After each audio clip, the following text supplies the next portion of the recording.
On est le 1er novembre 1992 dans un quartier chic d'Antibes.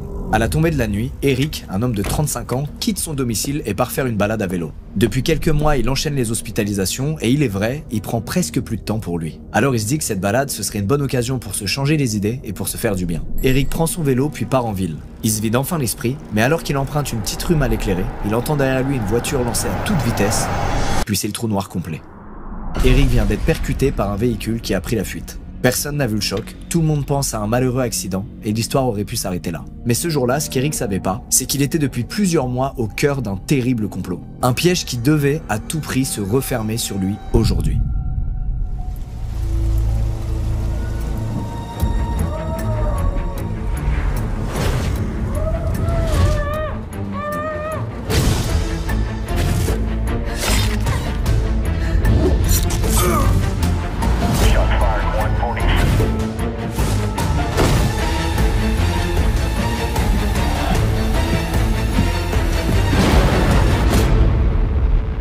Pour comprendre ce qui est arrivé à Eric, on doit d'abord s'intéresser et remonter la trace d'une autre personne qui est au cœur de cette histoire, Geneviève Montillet. Elle naît en 1945 et elle n'a pas une enfance facile. Ses parents biologiques l'abandonnent très jeune et elle enchaîne les placements en foyer. Elle traverse alors une période extrêmement sombre de sa vie, dont le peu de souvenirs qui lui restent lui font beaucoup de mal. Elle se rappelle surtout des douches froides et de toutes les punitions auxquelles elle a dû faire face. Mais vers ses 4 ans, la vie de Geneviève change du tout au tout puisqu'elle est enfin recueillie par un couple, fortuné qui plus est, et qui subvient largement à tous ses besoins. C'est des vrais parents poules très attentionnés et qui vont même un peu trop la gâter. Geneviève, qui commençait très mal dans la vie, nage désormais dans l'argent et le confort au point où elle en devient même un peu trop cupide. Toutes ces discussions, à cause de ses démons du passé, tournent maintenant autour de l'argent, du luxe et du paraître. Bref, dès son adolescence, c'est un secret pour personne, Geneviève ne raisonne que par l'argent. Et au lycée, elle croise la route d'un certain René Desmulliers, un camarade dont elle tombe très vite amoureuse. C'est un véritable coup de foudre au point où quelques temps plus tard, ils accueillent non pas un, mais 2 enfants dans leur vie puisqu'ils ont des jumeaux, Fabrice et Valérie. Mais là encore, malgré l'amour qu'elle porte à sa famille, c'est l'argent qui prime dans toutes ces interactions. Par exemple, c'est hors de question pour elle qu'elle laisse ses enfants s'habiller avec autre chose que des vêtements de marque. Et c'est pas spécialement pour leur faire plaisir à eux, c'est juste pour être une fois de plus dans le paraître. Geneviève veut que tout le monde sache qu'elle est une maman avec des moyens et qu'elle est donc une maman qui a réussi sa vie.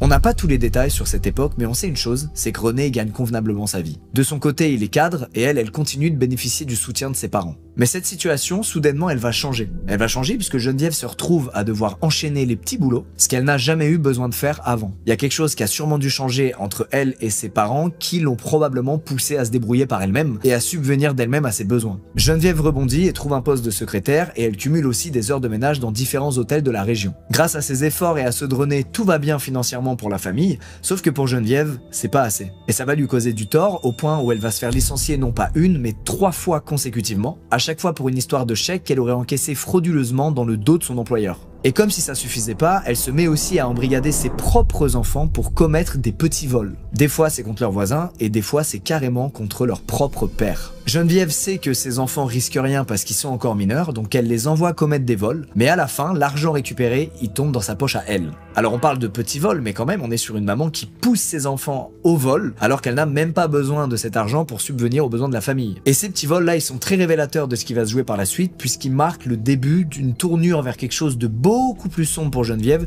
qui vous l'avez compris est prête à tout pour s'enrichir. Une dizaine d'années après la naissance des jumeaux, Geneviève se reconvertit dans l'installation de télévision. Elle équipe plein de bâtiments publics, dont un hôpital psychiatrique dans lequel elle va faire une rencontre déterminante, celle du fameux Eric de Vrient. À l'époque, c'est un patient de l'hôpital qui a d'importants troubles psychiques, mais il a su taper dans l'œil de Geneviève. Eric est le fils d'un richissime banquier et il fait rien pour dissimuler sa fortune. Ferrari, vêtements de luxe, il passe jamais inaperçu. Geneviève lui parle donc par intérêt et elle finit même par le fréquenter dans le dos de René. Et c'est même plus vicieux que ça parce que Geneviève va finir par carrément tout avouer à René dans l'unique but de le pousser au divorce. Maintenant qu'elle a mis la main sur un amant bien plus riche que lui, elle veut sortir René de sa vie, sauf qu'il refuse. Il est prêt à subir la tromperie de sa femme si ça peut épargner ses enfants d'avoir à traverser le divorce de leurs parents. Et c'est malheureusement là que tout va peu à peu basculer dans l'horreur. Avec René dans les pattes, Geneviève comprend qu'elle pourra pas vivre son nouvel amour avec Eric. Elle va donc déposer une petite annonce dans un journal local à la recherche d'un coursier. Évidemment, elle cherche pas à livrer quoi que ce soit, elle cherche juste à éplucher des dizaines de profils de gens qui cherchent un petit boulot. Et elle va particulièrement s'attarder sur la lettre d'un sans-abri qui aurait bien besoin d'argent. Elle le convoque puis lui explique très tôt qu'elle cherche tout simplement à faire assassiner son mari. Elle justifie cette demande en faisant croire qu'il est violent et qu'elle est à bout. Elle propose la somme de 300 000 francs à l'homme, soit l'équivalent de 70 000 € aujourd'hui. Une somme énorme que cette personne sans abri ne peut pas laisser passer et qui le pousse à accepter la mission. Il note quelques infos puis se dirige vers Paris où René travaille. Le plan est le suivant, dans 3 jours, il l'attendra à la sortie de son travail, le suivra et l'assassinera. 3 jours plus tard, Geneviève reçoit un coup de fil en début de soirée, un numéro inconnu auquel elle répond pas. C'est le code qu'elle avait convenu avec son assassin qui devait l'appeler après avoir commis le sale boulot. Mais pourtant, quelques heures plus tard, René passe le pas de la porte et rentre chez lui, comme à son habitude. Geneviève se décompose en le voyant, avant de reprendre ses esprits et de l'accueillir comme si de rien n'était. De toute évidence, l'assassin n'a pas réussi sa mission. Le lendemain matin, c'est la police qui passe le pas de la porte, qui rentre chez elle et qui l'embarque. L'assassin a pris peur la veille de l'opération et il a tout balancé aux flics pour se blanchir. Les policiers l'ont malgré tout convaincu de suivre le plan de Geneviève à la lettre pour voir jusqu'où elle était prête à aller pour faire assassiner son mari. Elle est donc interrogée dans une salle annexe où elle avoue tout. Elle raconte qu'elle supportait pas que son mari refuse de divorcer et que d'après ses dires, c'était la seule option qui lui restait. En fait, elle prétend très cyniquement que René ne s'en serait jamais remis émotionnellement si c'était elle qui le quittait. Selon ses dires, elle lui faisait donc une fleur en le tuant.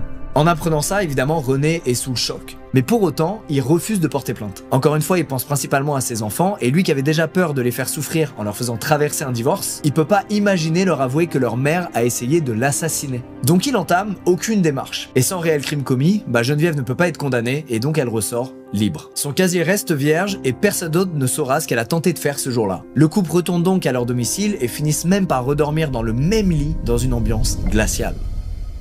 Geneviève de son côté continue de voir Eric et continue de se débrouiller pour essayer de gagner toujours plus d'argent. En 1986 par exemple, elle arnaque les caisses de retraite pour toucher la pension de son père qui est pourtant mort depuis déjà 2 ans. Elle finit quand même par se faire attraper par l'organisme à qui elle doit beaucoup d'argent, mais étonnamment là encore il n'y a pas d'autre suite judiciaire et son casier reste vierge. Quelques mois plus tard, en 1996, Geneviève finit par demander le divorce de son côté et elle part refaire sa vie avec Eric à Antibes. Elle empoche au passage toutes les économies de René qui doit désormais éponger les dettes de son ancienne femme. En réalité, Geneviève devrait être en prison pour avoir tenté de faire assassiner son mari, mais il n'en est rien. Elle est désormais dans les bras d'un nouvel homme, dans une belle villa dans le sud, et ses 2 enfants s'entendent très bien avec leur nouveau beau-père. Tout le monde accepte donc cette nouvelle vie en famille recomposée. Sauf une personne, la mère d'Eric. Elle a jamais vraiment accepté cette union parce qu'elle a un très mauvais pressentiment sur Geneviève. Elle sent que cette femme n'est pas sincère, qu'elle en a surtout après l'argent de son fils, mais pour autant elle peut rien y faire. Et d'ailleurs en apprenant ça, Geneviève convainc Eric de couper les ponts, de peur que sa mère lui fasse changer d'avis et le pousse à la quitter. Rien donc pour les empêcher de poursuivre leur amour supposé et ils vont même avoir une petite fille, Emmanuelle. En revanche, de son côté, Eric il continue d'avoir une santé mentale très fragile et peu à peu, il se met à être violent avec Geneviève. Les années passent et la situation devient insoutenable, mais pour autant, elle peut pas se résoudre à le quitter parce qu'elle sait pertinemment qu'elle risquerait de rien toucher de sa fortune. Alors on sait de quoi Geneviève est capable quand il y a de l'argent en jeu, mais on peut pas imaginer une seule seconde à quel point elle va aller loin dans l'horreur en impliquant ses propres fils dans son complot. Ces 2 enfants, qui ont maintenant une dizaine d'années, elle va les réunir et leur expliquer qu'elle est battue par Eric. C'est pour le coup une réalité, mais Geneviève grossit le trait et les manipule en leur expliquant qu'ils risqueraient à tout moment de s'en prendre aussi à eux, et que le seul moyen de l'arrêter, ce serait de le tuer. Elle n'évoque aucune autre option et elle leur monte la tête alors qu'ils ont seulement 10 ans. Elle sait qu'ils vont de temps en temps à la chasse avec lui et que ce serait évidemment l'alibi parfait. Il leur suffirait de chasser comme à leur habitude, puis de viser par erreur la tête de leur beau-père et d'appuyer sur la détente. Et si des policiers les interrogent, ils auront juste à dire que c'est un simple accident de chasse comme il y en a plein chaque année. Bref, elle leur répète qu'ils risquent rien et que c'est pour leur sécurité à tous. Et à cet âge-là, sans avoir aucun recul, évidemment les enfants acceptent puisqu'ils pensent faire ce qu'il faut pour protéger leur mère. Alors un week-end, comme prévu, Eric et les jumeaux partent à la chasse. Les enfants ont chacun une petite carabine à plomb faite pour chasser les oiseaux. Rien de très dangereux donc, à moins de viser quelqu'un à bout portant. Valérie et Fabrice partent donc avec Eric qui lui ne se doute de rien. Ils discutent, s'amusent, puis s'enfoncent dans les bois. Ils tirent à tour de rôle sur des petits oiseaux, puis Fabrice finit par pointer la tête d'Eric avec la carabine et il presse la détente. Eric s'effondre au sol et hurle de douleur. Fabrice, terrifié, lâche son arme et s'enfuit à toute vitesse en se rendant compte de ce qu'il vient de faire. Par chance, des randonneurs au loin voient la scène et appellent immédiatement les secours. Et contre toute attente, Eric est sain et sauf. Le plomb a simplement éraflé son visage et la blessure est superficielle. Des enquêteurs auditionneront malgré tout les 2 enfants et Eric pour bien comprendre le déroulé des faits, sauf que tout le monde a la même version, c'est un bête accident de chasse. Et l'affaire s'arrête là. Geneviève, elle, félicite malgré tout les enfants d'avoir bien tenu leur langue face aux policiers, et elle les met en garde de ne surtout jamais changer de version des faits, et de ne jamais parler de ça à qui que ce soit. Les années qui suivent sont de plus en plus difficiles pour tout le monde. La santé mentale d'Eric continue de se détériorer et il est régulièrement hospitalisé loin de chez lui. Geneviève, elle, se met à maltraiter ses enfants et elle n'hésite pas à les foutre à la rue à la moindre dispute alors qu'ils sont toujours mineurs. Ils finissent même par devoir loger dans un squat miteux et ils ne vont plus du tout à l'école. Dans ce squat, ils font de très mauvaises rencontres et ils vont peu à peu sombrer dans la drogue, y compris dans des drogues dures comme l'héroïne, alors que c'est encore de simples adolescents. Et tout ça, René, leur père, il en sait rien. Ça fait des années que Geneviève a coupé les ponts et qu'elle a tout fait pour liguer les enfants contre lui qui ne veulent plus le voir, notamment en inventant des tas de mensonges comme le fait que, soi-disant, il la battait. Les seules nouvelles qu'il a, c'est quand elle leur envoie leur bulletin scolaire et elle le fait pas par gaieté de cœur, elle le fait uniquement pour continuer de toucher une pension alimentaire puisque c'est obligatoire. Et d'ailleurs, les bulletins, c'est des faux, les deux enfants vivent désormais dans un squat et c'est Geneviève seule qui bénéficie de leur pension alimentaire. Mais malgré tout, il y a quelques fois où elle renoue un peu le contact avec eux. Comme ils deviennent de plus en plus addicts à l'héroïne, elle comprend qu'ils ont besoin d'argent pour pouvoir s'acheter des doses. Une situation horrible qui attristerait n'importe quelle maman qui essaierait probablement de mettre les enfants en cure de désintox. Elle, au contraire, elle y voit juste une super belle opportunité de gagner encore un peu plus d'argent. Ce qu'elle va faire, c'est acheter des doses d'héroïne en grande quantité et ça va être à eux d'en vendre une partie pour pouvoir s'acheter leur propre consommation avant de reverser tous les bénéfices à Geneviève. Voilà donc la situation de la famille pendant plusieurs années. Un cocktail explosif donc qui risque de péter à n'importe quel moment, le tout contrôlé par Geneviève. Coup du sort, pendant cette période, le père d'Eric décède. Eric devrait donc toucher un héritage absolument délirant dont Geneviève compte bien profiter. Du moins, c'est ce qu'aurait dû se passer si la mère d'Eric n'était pas intervenue à temps. Parce que oui, sa mère refuse de voir l'argent de la famille partir dans les mains de Geneviève. Et pour empêcher ça, elle décide de placer son fils sous curatelle, c'est-à-dire il ne peut plus prendre de décisions administratives seul. Ses séjours réguliers en hôpital psy prouvent qu'il est fragile psychologiquement et qu'il pourrait donc se faire manipuler. Grâce à la curatelle, Geneviève ne pourra donc plus accéder à ces fonds-là. Elle ne peut pas toucher à ce riche héritage. Sur le papier, c'est donc plutôt une bonne nouvelle parce que c'est là le but d'une curatelle, protéger les intérêts d'une personne en difficulté. Et pourtant, ce qu'aurait dû protéger Eric risque bien au contraire de provoquer tout l'inverse. En apprenant cette mise sous curatelle, Geneviève est furieuse et elle compte bien gagner de l'argent grâce à Eric. Et si c'est pas via un héritage, alors ce sera autrement. Pendant qu'Eric enchaîne les hospitalisations, Geneviève en profite pour signer dans son dos plein de contrats d'assurance vie. En cas de décès d'Eric, Geneviève et leur fille, Emmanuelle, toucheraient donc une belle somme d'argent. Vous vous en doutez, Geneviève fait pas ça par hasard, elle a un plan très clair en tête, assassiner son mari. Et une fois de plus, d'y impliquer ses fils jumeaux. Elle rejoue la carte du conjoint violent, sauf que c'est plus vrai. Si Eric a été a priori parfois violent avec elle dans le passé, il a depuis complètement arrêté. Sûrement le fruit d'ailleurs de ses nombreux passages en hôpital psychiatrique loin de chez lui. En tout cas, c'est d'autant plus compliqué à croire pour les enfants qui apprécient réellement Eric. Mais d'un autre côté, comment oser remettre en question la parole de leur mère sur des sujets aussi graves, même si elle a prouvé par le passé qu'elle a beaucoup de défauts. En plus de ça, cette fois-ci, Geneviève va jouer sur d'autres leviers que la pitié, elle va jouer sur l'argent. Elle leur promet tout simplement une partie des assurances vie qui lui seront dues, donc près de 10 millions de francs à l'époque, ce qui correspond aujourd'hui à un peu plus de 2 millions d'euros. Si Eric meurt, ils pourraient tous toucher beaucoup d'argent. Et si elle leur annonce des sommes aussi énormes, c'est parce que, rappelez-vous, elle sait qu'ils sont prêts à faire beaucoup pour pouvoir se payer des doses d'héroïne. C'est comme si depuis tout ce temps, elle savait que cette addiction qu'elle finance maintenant depuis des années finirait par l'aider, par jouer en sa faveur. Sauf que Valérie refuse. Pour lui, c'est hors de question de commettre un crime. Par contre, Fabrice, lui, il hésite. Et il finit par accepter de participer au plan, tout en refusant d'avoir à tuer lui-même son beau-père. Alors il propose de trouver quelqu'un qui pourrait s'en charger en échange d'une partie des gains,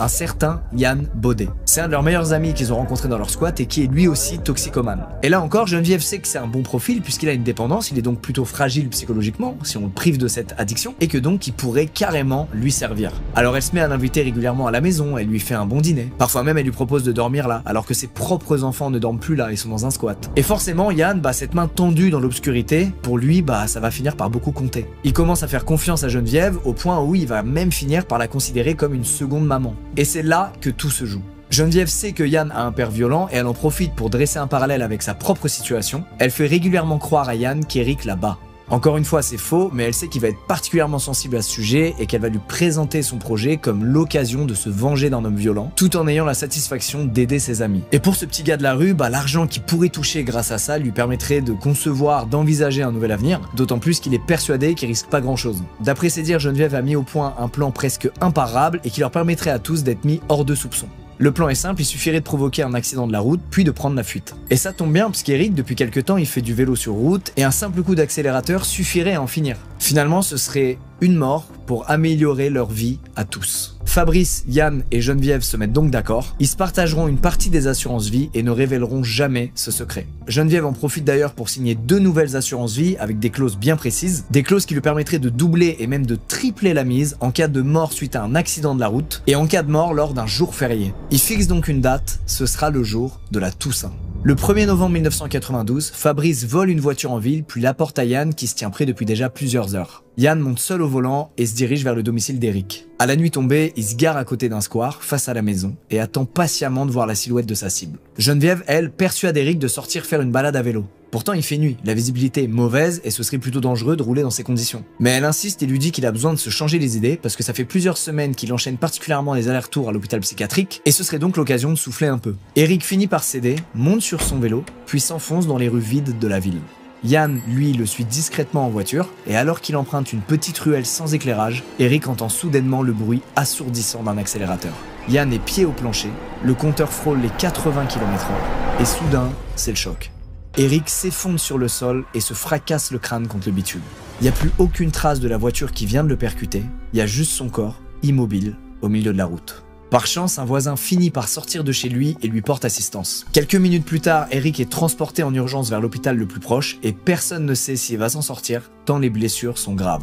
Sur les lieux de l'accident, plusieurs policiers sont déjà en train de faire des relevés, mais malheureusement, il n'y a aucun indice matériel dans la zone à part des éclats de verre. Et pour rien arranger, aucun témoin n'a assisté à la scène, à part un voisin qui pense juste avoir reconnu le bruit du moteur d'une Simca Horizon. Faute de preuves, la police classe l'affaire en tant qu'accident de la route avec délit de fuite et l'enquête n'ira pas beaucoup plus loin. De son côté, Eric subit de nombreuses interventions chirurgicales puisqu'il a une fracture crânienne et de nombreuses autres blessures suite au choc. Il est plongé dans un état végétatif, ce qui veut dire qu'il réagit pas ou presque pas à son environnement. En revanche, il respire et contre toute attente, sa vie ne semble plus en danger. Du côté de Geneviève, le lendemain de l'accident, elle s'assure de détruire le vélo d'Eric, une façon peu subtile donc de dissimuler toutes les traces du crime. Mais en surface, elle continue de jouer à la campagne modèle et elle rend tous les jours visite à son compagnon. Intérieurement, évidemment, elle est furieuse. Tout ça n'a servi à rien si Eric survit à l'accident.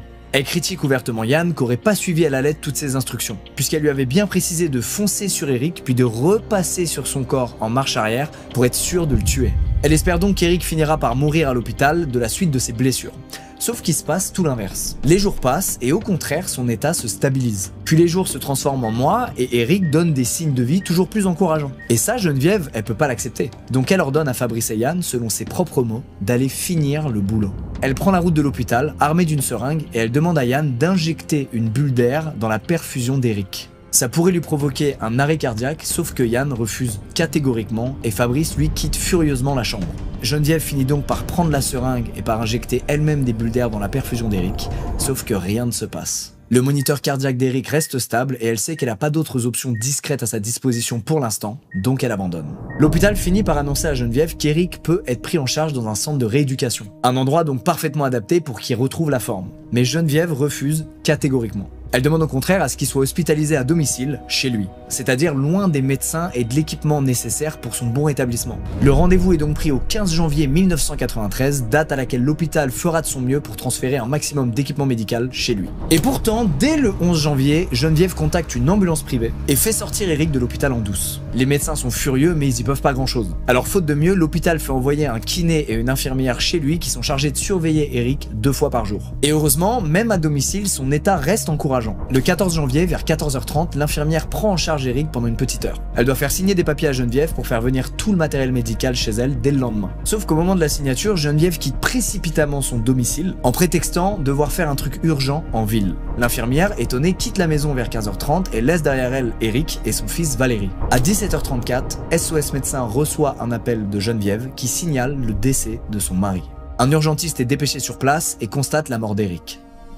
Pour lui, c'est un arrêt cardiaque. Il signe donc un avis de décès puis laisse la famille faire son deuil. Mais dès le lendemain, Geneviève fonce au cabinet du médecin et lui demande de faire modifier le certificat de décès. Elle affirme qu'il s'est étouffé en mangeant de la nourriture, rien à voir donc avec un arrêt cardiaque qui pourrait ne pas être relié à l'accident et qui pourrait donc ne pas être pris en charge par les assurances. C'est la version qu'elle donne au médecin qui comprend la situation. Il peut pas se douter que Geneviève ment et surtout il comprend que l'argent pourrait bien servir cette famille endeuillée. Il appelle malgré tout l'hôpital pour avoir un avis extérieur et les médecins lui confirment qu'il est plausible qu'il soit mort d'un étouffement et non pas d'un arrêt cardiaque. Le certificat de décès est changé et donc le décès d'Eric est maintenant imputable à son accident de la route. Sans perdre de temps, Geneviève fait incinérer le corps d'Eric. En revanche, elle met personne au courant de sa mort et de ses obsèques. Ni sa mère, ni ses proches, ni même sa fille. Il est donc incinéré seul face à sa compagne qui reste de marbre. Le lendemain, la mère d'Eric reçoit enfin un appel de Geneviève. C'est une nouvelle horrible, mais surtout une nouvelle qui la met profondément en colère. Elle comprend pas que Geneviève ait pu organiser des funérailles sans prévenir qui que ce soit de la mort d'Eric. Pour elle, c'est le choc le plus total. Mais Geneviève s'en inquiète pas, elle qui est si près du but. Alors elle se met à appeler frénétiquement tous les organismes d'assurance dont dépendait Eric. Et oui, sa mort coche toutes les cases des assurances vie qu'elle a signées. Rappelez-vous, non seulement il est mort à cause d'un accident de la route, mais en plus c'est tombé un jour férié. Et tout ça, ça semble un peu gros pour les assureurs. Et vu les sommes en jeu, ils décident d'enquêter en profondeur sur ces fameux contrats d'assurance vie. Notamment en recrutant un graphologue, c'est-à-dire un spécialiste des écritures manuscrites. Il épluche tous les contrats d'assurance vie et son analyse est formelle. Plusieurs signatures sont fausses. D'après eux, ce serait pas de véritables signatures d'Eric. Plusieurs assureurs portent donc plainte auprès de la police, et cette fois, c'est un choc pour les policiers en charge de l'affaire. Pourquoi? Eh ben parce que Geneviève ne les a jamais prévenus de la mort d'Eric, alors pourtant qu'une enquête est ouverte pour essayer de retrouver le chauffard qui l'a renversé lors de ce grave accident qu'il a subi. Et pour rien arranger, une autre plainte est versée au dossier. Cette fois, c'est la mère d'Eric qui a écrit au procureur et qui émet de sérieux doutes concernant l'innocence de Geneviève dans cette affaire. Elle y raconte ne même pas avoir été prévenue pour les obsèques de son fils et suspecte fortement Geneviève de l'avoir tué.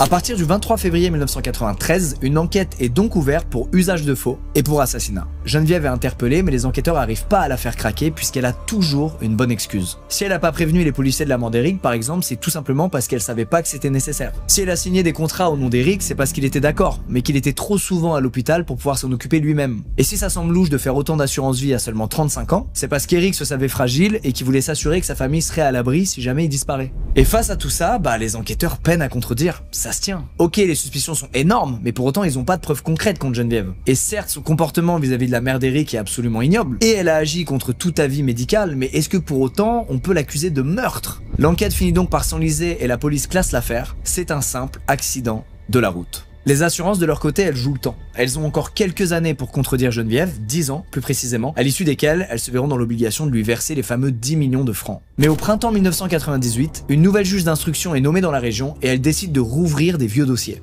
Elle tombe sur celui d'Eric et en le feuilletant, elle sent qu'il y a forcément un truc à creuser, un truc à résoudre. 10 millions de francs, des contrats d'assurance vie, une mort étrange, des funérailles faites en secret, tout ça attire son attention. Du coup, l'enquête est rouverte et cette fois les policiers ont une excellente idée. Ils convoquent officiellement Geneviève, son ex-mari René et les jumeaux, mais tout le monde est au préalable mis sur écoute. Ils savent que cette convocation risque de délier des langues et qu'il y aura sûrement des conversations intéressantes à éplucher. Et c'est exactement ce qui va se passer. René, qui imagine pas être sur écoute, demande à Fabrice s'il a des nouvelles de son ami, celui qui avait provoqué l'accident de son beau-père. Parce que oui, entre-temps, René a renoué contact avec ses enfants et ils se sont même confiés à lui. Mais il a balancé personne, encore une fois, dans le seul but de protéger ses enfants à tout prix.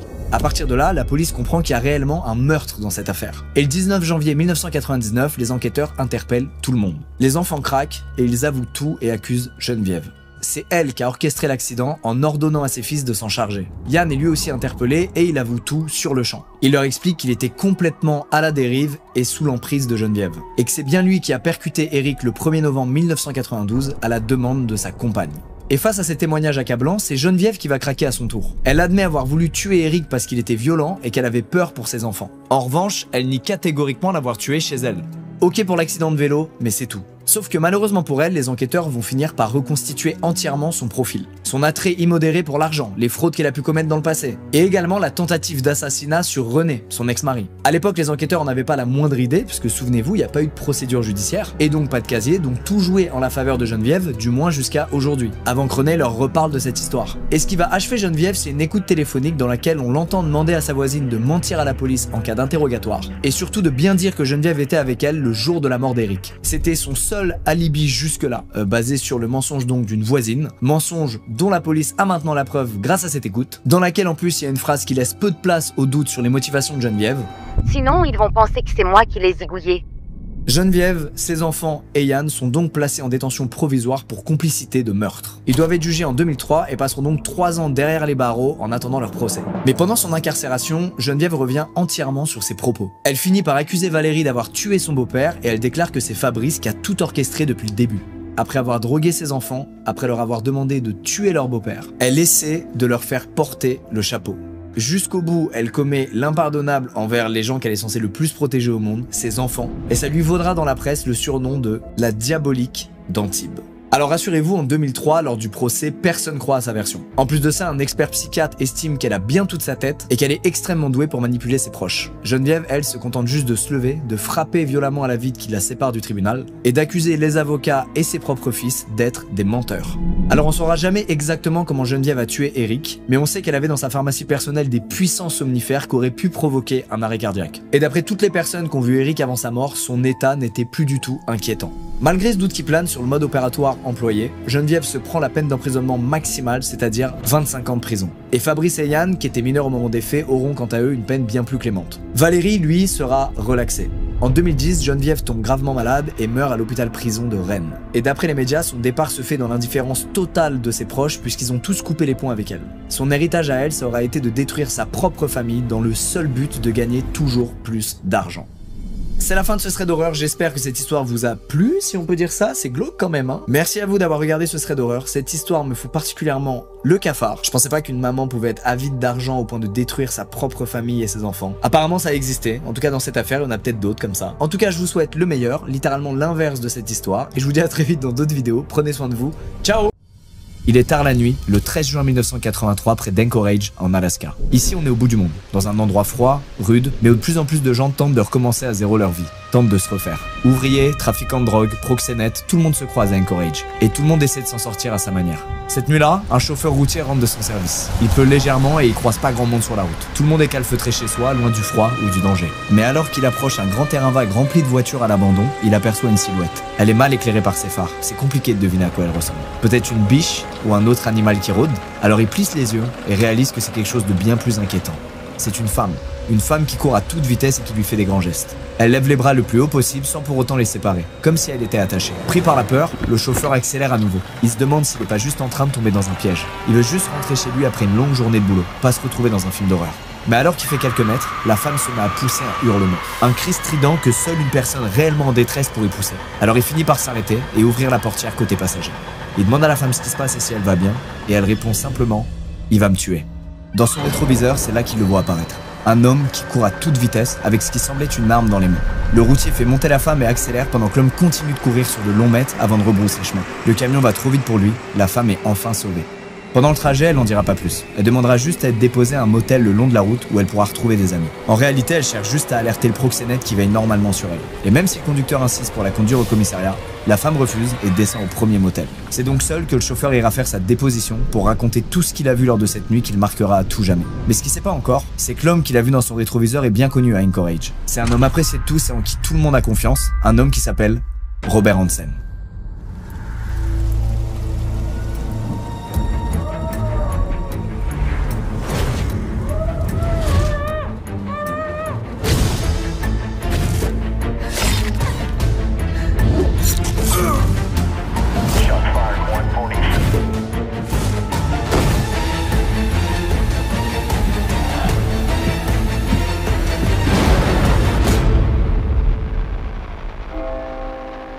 Robert Hansen est un homme marié, bien sous tout rapport, et qui a réussi dans cette ville où le crime prédomine. Il a d'ailleurs lancé sa propre boulangerie et régale tous les habitants en quête de réconfort. Bref, personne ne le soupçonnerait de quoi que ce soit. Mais à la base, Robert il vient pas d'ici. Et s'il est venu jusqu'en Alaska, c'est pour refaire sa vie après un passé compliqué. Il naît le 15 février 1939 dans l'Iowa, à des milliers de kilomètres de là. Son enfance a rien de tendre, son père, un immigrant danois, est extrêmement strict avec lui. Le moindre écart est sanctionné, parfois très violemment. Une simple mauvaise note à l'école peut donc se transformer en véritable calvaire pour Robert. Même le simple fait d'écrire de la main gauche dérange son père qui n'hésite pas à le gifler pour qu'il devienne droitier. Et quand il n'a pas la tête dans les cours, Robert est forcé de venir travailler à la boulangerie familiale. Et là aussi, son père est extrêmement strict. Il tolère pas la moindre erreur et répète régulièrement à son fils que c'est un bon à rien alors que Robert fait de son mieux. Et là où certains enfants voient l'école comme une bouffée d'air quand c'est la cata à la maison, c'est pas le cas pour Robert. Il est petit, maigre, il bégaye un peu et les autres en profitent pour faire de lui la risée de l'école.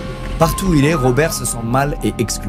Et évidemment, ça s'arrange pas quand il passe au lycée en 1954. Il a des gros problèmes d'acné, ce qui empire son harcèlement, et il a beau rêver d'avoir ses toutes premières amourettes comme tous les garçons de son âge, il n'en sera rien puisque toutes les filles qui lui plaisent se moquent de lui. Robert rêvait juste d'être un ado comme les autres, d'avoir simplement un groupe d'amis, mais au lieu de ça, il aura juste cette frustration en lui qui s'arrêtera jamais de grandir, jusqu'à ce qu'il finisse même par avoir des idées très sombres. Robert fait de plus en plus de rêves où il se met à faire du mal à tous ceux qu'il rejette. Déjà à tous ses camarades, mais surtout aux filles. plus il avance dans son adolescence et dans ses années lycée, et plus ses rêves se multiplient. Sa seule bouffée d'air frais, c'est quand il a un peu de temps libre et qu'il part en pleine nature. Il y passe des heures, souvent seul, en pleine forêt et loin des moqueries. Alors il se met peu à peu à explorer des hobbies qui lui permettent de passer encore plus de temps ici. Il va s'initier notamment au tir à l'arc, à la pêche et à la chasse. Et quand il réussit un tir précis avec son arc, il n'est pas particulièrement fier de sa performance. Il saute pas sur place pour dire qu'il est le meilleur, qu'il est trop fort, non. Il est juste étonné de voir qu'un tir si puissant sur une cible ne fait quasiment aucun bruit. À sa sortie du lycée, Robert découvre que son nom est mal orthographié sur sa photo de fin d'année. C'est anodin, mais pour lui, c'est encore le signe que rien ni personne ne lui porte attention. Lui que tout le monde rejette, même son nom est bafoué. En 1957, il a 18 ans et il prend une décision drastique, rejoindre l'armée pour fuir cette vie qu'il déteste. Et c'est une excellente idée puisque ça va lui réussir. Il passe tous les tests de sélection, il devient réserviste pendant plus d'1 an, puis il devient instructeur des nouvelles recrues. En parallèle, il s'inscrit en tant que pompier volontaire dans sa ville et il fait la rencontre de celle qui deviendra sa femme, Phoebe Paget. Bref, sa vie semble avoir fait un véritable 180. Lui qui était rejeté de tout le monde, le voilà instructeur dans l'armée, marié et bien intégré dans sa communauté. L'histoire aurait pu s'arrêter là, mais elle fait que commencer, puisque malgré tout ça, au fond de lui, Robert sent une haine continuer à grandir. Toute cette frustration et injustice qu'il a accumulée durant son enfance continue de le hanter. Et comme pour défier l'autorité, il développe une obsession de faire le mal sans jamais se faire attraper. Par exemple, il s'amuse à mettre le feu à quelques endroits dans la région, et il y a des rumeurs qui disent qu'il aurait même volé de la dynamite pour faire exploser un tracteur. Et à ce moment-là, son plaisir à chaque fois, c'est pas vraiment de faire le mal, c'est juste de voir qu'il s'en sort sans conséquence. Et tout ça là, ça va marquer le début d'une longue descente aux enfers. Quelques mois plus tard, en 1960, il décide de passer à l'étape supérieure. Il veut mettre le feu au dépôt de bus scolaire de son ancien lycée, histoire de se venger de tout ce qu'il a subi là-bas pendant ces nombreuses années. Il arrive à convaincre un complice, un apprenti boulanger qui bosse dans la boulangerie de son père, et le 7 décembre à la tombée de la nuit, ils foncent tous les deux vers l'école. Ils déversent un bidon d'essence entre chaque bus, et ils allument le feu. En un claquement de doigts, tout le dépôt s'embrase. La station de pompiers où il est volontaire vient de l'appeler et il doit à tout prix venir éteindre un incendie qui s'est déclaré. Oui, Robert est en route vers son propre crime pour éteindre les flammes qu'il a lui-même allumées. Au total, 7 bus seront complètement décimés et un chauffeur qui prenait sa pause dans le coin sera blessé en essayant de sauver ce qu'il pouvait. Cet incendie volontaire, c'est un choc dans la ville. Les habitants comprennent pas qui a pu être capable d'un truc aussi stupide et qui pénalise tous les enfants du quartier. Et face à la pression, le complice de Robert finit par tout avouer et au passage le dénonce. La police finit donc par arrêter Robert que personne ne soupçonnait. Lui qui était si bien intégré et qui avait même participé à l'extinction de l'incendie, comment a-t-il pu en arriver là? Le choc est tel que la justice se montre dure et le condamne à 3 ans de prison ferme. Robert est donc de nouveau seul et cette fois entre 4 murs. Mais ce qui est le plus inquiétant dans tout ça, c'est pas l'acte en lui-même, c'est la raison que Robert donnera à l'un de ses codétenus. Il lui explique qu'il a pas fait ça pour venger qui que ce soit, même pas lui-même. S'il a mis le feu à tous ses véhicules, c'est encore une fois pour voir s'il pouvait y arriver sans se faire prendre. Pendant son séjour en prison, Robert est exemplaire et il ressort de là seulement 20 mois après son incarcération. Il se fait désormais tout petit, il retourne bosser auprès de son père et il suit des formations de pâtissier quand il a un peu de temps libre. Il fait également la rencontre d'une nouvelle femme, Darla, avec qui il se marie une nouvelle fois très rapidement. Comme il refuse qu'elle subisse sa réputation ici, qui est très mauvaise depuis l'incendie criminel, il lui propose de partir vivre ensemble le plus loin possible de l'Iowa. Et quoi de mieux pour ça que d'aller à Anchorage, en Alaska.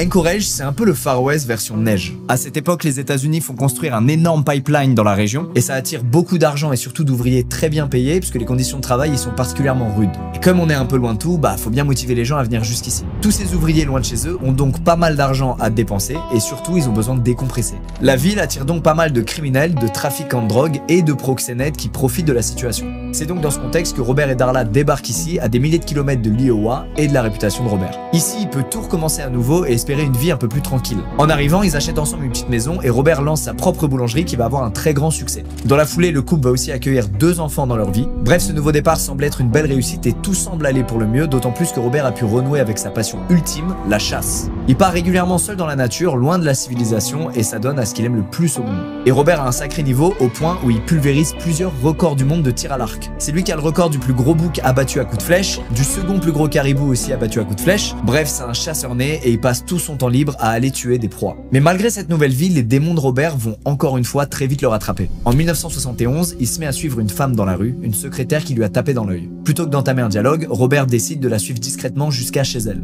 En la voyant rentrer, il décide de sonner chez elle et de lui demander s'il peut passer un coup de fil avec son téléphone fixe. La femme accepte, Robert rentre et fait semblant de passer un appel devant elle avant de lui demander si elle veut bien dîner avec lui ce soir. Choquée, la secrétaire lui dit de dégager et de plus jamais revenir ici. Sauf qu'une semaine plus tard, Robert revient encore une fois chez elle. Cette fois, il campe devant sa porte et il attend qu'elle sorte pour aller au travail. Et alors qu'elle franchit la porte, Robert surgit, braque un revolver contre sa tempe et lui ordonne de ne surtout pas crier.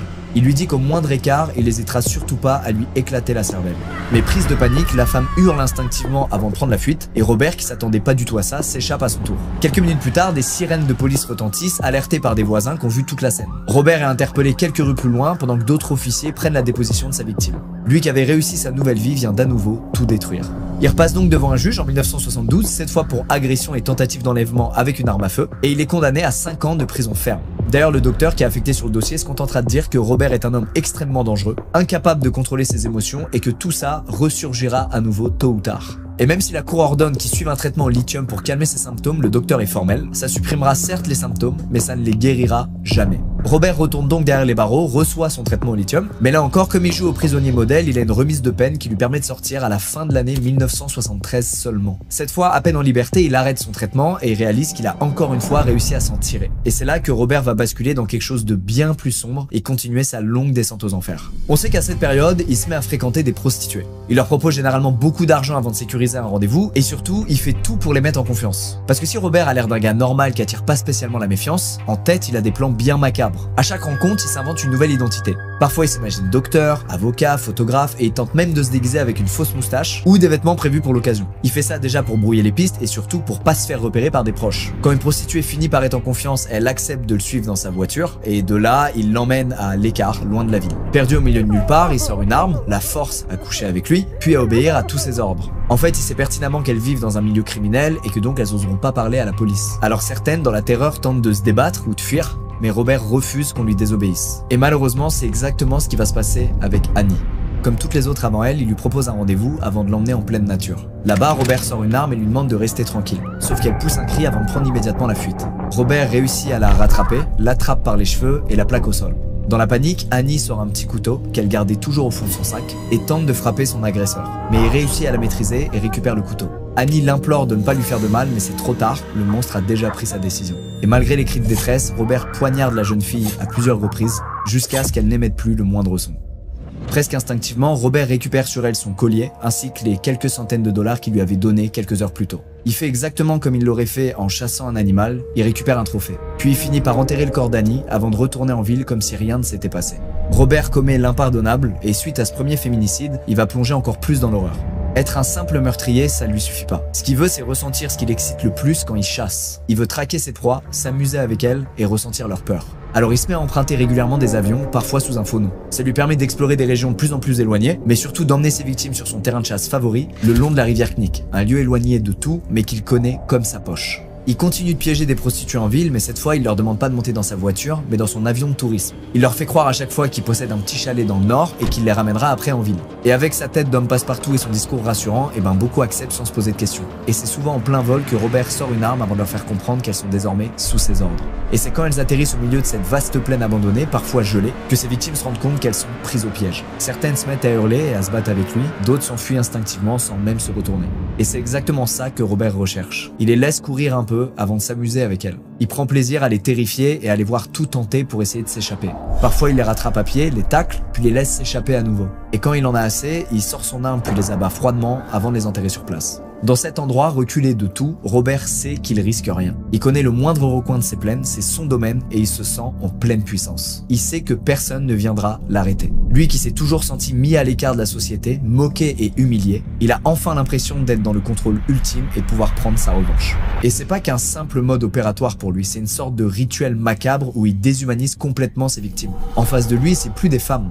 C'est juste des proies. Et de la même manière qu'il récupère des trophées à la chasse, des cornes ou des peaux, il fait pareil ici avec des bijoux, des papiers d'identité ou des vêtements. C'est une façon pour lui de se rappeler de ce qu'il a fait et d'emporter avec lui une partie de leur vie. Et malheureusement pour ses victimes, peu importe le scénario, elles ont presque aucune chance de s'en sortir à partir du moment où elles ont mis les pieds dans cet avion. Et même si certaines réussissent à lui échapper, elles finissent toujours par mourir d'épuisement ou de froid tellement la région est rude et impardonnable. Et plus les années passent, plus le nombre de femmes qui disparaissent dans la région augmente. En 1973, c'est une adolescente de 17 ans, Megan Emmerich, qui aurait fait la rencontre de Robert. Il l'aurait rencontré dans un club, lui aurait proposé de l'argent, puis l'aurait abattu loin de la ville. En 1975, c'est une certaine Mary Thiel qui est portée disparue. Des amis à elle ont sonné l'alerte, mais l'enquête n'a rien donné. Il y a malheureusement énormément de crimes à gérer et aucun des officiers en poste ne fait passer la disparition de prostituées en priorité sur le reste. Et même les rares cas où ces victimes s'en sortent vivantes, Robert sait qu'il risque rien. En 1975, Patty Roberts réussit à s'enfuir de ses griffes. Elle avertit la police, identifie formellement Robert, et pourtant l'affaire n'ira pas plus loin. Les policiers sont allés jusqu'à interroger Robert, sauf qu'il a juste tout nié en bloc, et que malheureusement sa parole vaut bien plus que celle d'une prostituée. C'est évidemment terrible et injuste, mais à cette époque c'est pourtant bien la réalité. En plus de l'interroger, la police va même enquêter sur Robert. Alors pas pour un meurtre ou un enlèvement, mais pour une raison bien plus étonnante. Robert va se faire coincer à la sortie d'un magasin de bricolage après avoir volé une tronçonneuse. Et devant les policiers, il va s'excuser et leur dire juste qu'il n'a pas pu se retenir. Comme une pulsion en lui, d'après ses propres aveux. Et pour ce simple vol, comme il est récidiviste, Robert écopera d'une lourde peine de prison puisqu'il va prendre 5 ans ferme. Mais comme d'habitude, en prison il est exemplaire et il ressortira seulement 16 mois plus tard. Là encore, la cour conseille fortement à Robert de suivre un programme psychiatrique ainsi qu'un traitement, sauf que personne ne peut le forcer à le faire ni le surveiller. Le voilà donc à nouveau relâché dans la nature sans aucune supervision. Et c'est ça qui est terrible dans cette histoire, c'est que ça fait 2 fois que Robert finit en prison, mais qui ressort beaucoup plus tôt que prévu et qui peut de nouveau commettre des atrocités. Et cette fois, c'est quelques semaines seulement après sa remise en liberté qu'il va faire ce qu'il a toujours fait, rencontrer des prostituées avant de les traquer à mort. En octobre 1979, Christine Hayes monte dans sa voiture. Elle s'étonne de le voir conduire si loin de la ville, mais elle se rassure en se disant que ce type n'a pas l'air si dangereux que ça. Mais Robert finit par sortir une arme, la pointe sur sa tempe, puis la force à se déshabiller. Il lui dit de mettre tous ses vêtements dans le coffre, puis attache ses mains et ses pieds avec une corde. Mais dans un élan de survie, Christine arrive à retirer tous ses liens. Puis elle ouvre rapidement sa fenêtre avant de se jeter sur la route. Elle s'écrase contre le bitume, mais elle reprend vite ses esprits puis court à toute vitesse vers une maison qu'elle aperçoit au loin. Elle réussit à s'y réfugier, mais Robert sait qu'il risque rien. Il sait pertinemment que sa victime ne parlera pas à la police et qu'il n'y aura aucune suite. Et en effet, Christine n'ira pas se présenter au commissariat. Tout ça lui permet de reconstruire le masque qu'il adopte en société. Celui d'un homme investi dans sa communauté, qui va régulièrement à l'église et qui est ami avec tout le monde. Il continue de briller dans des concours de chasse, les gens adorent sa boulangerie, bref, Robert est un homme qui semble accompli. Et pire encore, il est même félicité par beaucoup de gens pour avoir réussi à se repentir après ses accrocs avec la justice. Personne ne se doute du monstre qu'il est et lui n'a qu'une obsession en tête, se remettre en quête d'une nouvelle victime. En 1980, Robert croise la route de Joanne Messina, une femme qu'il rencontre dans un bar et qu'il apprécie. Il lui offre un verre, flirte avec elle et s'amuse avec son chien. En réalité, Joanne est à la rue, n'a pas le moindre dollar et galère à survivre. Alors elle se permet de lui demander un peu d'argent pour continuer la soirée et pouvoir passer un peu de bon temps ensemble. Soudainement, il voit Joanne non plus comme une humaine, mais comme une proie. Alors il lui fait croire qu'il joue le jeu, il l'emmène dans son pick-up et puis il se met à l'insulter. Il lui répète sans cesse qu'elle aurait jamais dû lui demander d'argent et Joanne, terrifiée, tente de partir. Mais Robert sort une arme puis l'abat froidement d'une balle. Il tue également le chien de Joanne par peur qu'il amène qui que ce soit à la tombe qu'il s'apprête à creuser loin de la ville. Malgré tout, Robert comprend pas pourquoi il fait tout ça. Pourquoi il veut absolument tuer des femmes et pourquoi il y retourne à chaque fois. Il hésite à se confesser à son église, à chercher un médecin pour l'aider ou à en parler à sa femme, mais il sait que ça sonnerait la fin de sa liberté et il refuse que qui que ce soit découvre tout ça. Pourtant, la lumière risque enfin d'être faite à son sujet. Parce qu'en 1980, la police commence à découvrir certains des corps qu'il a enterrés, notamment celui d'Annie, l'une de ses premières victimes. Le corps est dans un tel état de décomposition que la police n'arrive pas à l'identifier. Ils mettent au point ce portrait robot et ils retrouvent quelques-uns de ses effets personnels dans cette tombe de fortune. Malheureusement, rien à ce stade ne permet encore de les mettre sur la trace de son meurtrier. Et puis un peu plus tard, c'est des chasseurs de la région qui vont tomber sur 2 corps. L'un est lacéré de coups de couteau et l'autre est à moitié nu, sans blessure apparente, mais complètement gelé. Pour les enquêteurs, pas de doute, il s'agit d'une victime qui a tenté de fuir mais qui est morte à cause de la météo. Face à ces nombreuses découvertes, la police commence enfin à ouvrir tous les dossiers de disparition qui s'empilaient. Ils découvrent que parmi les femmes qui disparaissent régulièrement, beaucoup travaillaient dans des strip clubs ou sont des prostituées à Anchorage. En parallèle, la police mène des recherches de grande envergure dans toute la région pour retrouver d'autres corps et ils en retrouvent plusieurs qui ont toutes la même caractéristique. Ils sont souvent criblés de balles et toujours avec des cartouches de 223. La police arrive donc à connecter tous ces meurtres, ce qui veut dire qu'il y a donc bien un tueur en série qui rôde dans la région. Un tueur capable d'emmener ses victimes loin de tout, puis de les traquer à mort. Pour autant, Robert, de son côté, est toujours pas inquiété et continue encore et toujours de piéger des femmes. En 1981, Sherry Moreau accepte de monter dans sa voiture. Il compte l'emmener jusqu'à l'aérodrome, puis le long de la rivière Knik, le fameux terrain qu'il connaît par cœur, mais sa voiture s'embourbe en route et il est obligé de s'arrêter. Il s'apprête à descendre pour vérifier l'état de ses roues, mais Sherry l'attaque par surprise. Elle lui griffe le visage, elle tente de lui percer les yeux. Un véritable combat à mort s'engage. Sherry sait qu'elle aura pas la force de lutter longtemps contre Robert, donc elle finit par prendre la fuite. Mais Robert réussit à la plaquer au sol avant de l'abattre froidement d'une balle dans la tête. Et comme toutes les autres avant elle, il l'enterre dans une tombe de fortune avant de récupérer un bijou sur son corps et tout son argent. Le 13 juin 1983, alors que sa femme et ses enfants partent en vacances en Arkansas, Robert se met en quête de trouver une nouvelle victime. En réalité, à chaque absence de sa famille, il en profite pour assouvir ses terribles pulsions. Il sort dans l'un des clubs de la ville et il fait la rencontre d'une certaine Kitty. Et contrairement à d'autres femmes, il décide de l'inviter directement chez lui. Une maison banale de l'extérieur mais qui laisse apercevoir un véritable repère de chasseurs inquiétant dès qu'on en pousse la porte d'entrée. Robert lui demande de coucher avec elle sur une peau d'ours qu'il a lui-même abattue, et même si Kitty a peur, elle accepte. Mais Robert tente de la menotter, ce qu'elle refuse catégoriquement, alors il s'énerve, sort une arme et lui fait comprendre qu'elle a désormais plus le choix. Kitty l'implore de la laisser partir, mais Robert lui ordonne de ne plus bouger. Il sort une grande chaîne d'un coffre, la passe autour du cou de Kitty et l'attache à un poteau de sa maison. Après avoir abusé d'elle toute une partie de la nuit, il s'assoupit dans son canapé. Il lui dit de s'occuper en regardant la télé et que d'ici 1 heure, ils partiront. Kitty, qui est incapable de bouger, en profite pour regarder tout autour d'elle s'il n'y a pas quelque chose qui pourrait l'aider. Mais tout ce qu'elle voit, c'est des trophées de chasse suspendus à tous les murs, des vêtements de femmes soigneusement rangés dans une armoire et des jouets pour enfants qui jonchent le sol de la maison. Kitty réalise que ce monstre qui est en train de la torturer a une famille et qu'il n'hésite pas à torturer ses victimes ici même, au milieu de la maison familiale. Robert finit par se réveiller et il lui dit qu'il est l'heure de prendre l'avion pour rejoindre son chalet dans le nord. Il lui dit qu'ils auront un autre rapport sexuel là-bas et puis qu'il la libérera. Kitty est terrifiée mais elle ose pas tenter quoi que ce soit. Elle se contente de le suivre dans sa voiture avant de voir défiler la ville à travers la fenêtre, en se disant que c'est sûrement la dernière fois qu'elle voit Anchorage. Mais en approchant de l'aérodrome, elle réalise qu'elle sortira pas vivante de cet avion, que si elle monte, elle est condamnée. Alors au moment où Robert ouvre la portière, elle le pousse violemment, puis elle prend la fuite en direction de la ville. Elle tente d'abord de se cacher derrière des voitures stockées dans un terrain vague, mais elle aperçoit Robert, arme en main et le regard rempli de haine. Si elle reste cachée ici, elle sait qu'il finira par la trouver et que tout s'arrêtera. Alors elle fonce en direction de la route, dans l'espoir de croiser une voiture qui roulerait à cette heure-là. Et par miracle, elle aperçoit des phares au loin, ceux d'un camion qui se dirige droit vers elle. Kitty hurle, il arrive à sa hauteur, mais il reprend de la vitesse sans s'arrêter. Kitty hurle à nouveau, implore le chauffeur de la laisser monter, et par miracle, le camion s'arrête. La porte côté passager s'ouvre, Kitty est sauvée.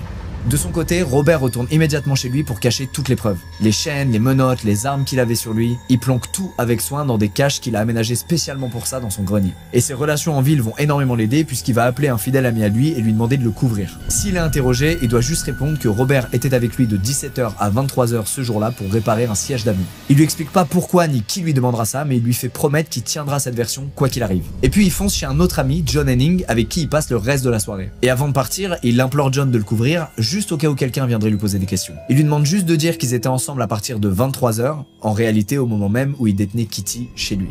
Kitty de son côté dans un premier temps refuse d'aller porter plainte. Mais tout change quand elle avoue tout à son proxénète et qui lui répond par une gifle en plus de lui dire qu'elle s'attire trop de problèmes. C'en est trop pour Kitty qui, en pleurs, décide d'aller au commissariat. Elle raconte toute l'histoire et surtout elle décrit avec grande précision son agresseur. La police peut donc lui présenter plusieurs photos de personnes ressemblant à cette description et dans le lot se trouve celle de Robert quand il s'est fait arrêter pour vol. Et alors que tous ces gens sur les photos se ressemblent, Kitty n'hésite pas un seul instant et pointe la photo de Robert.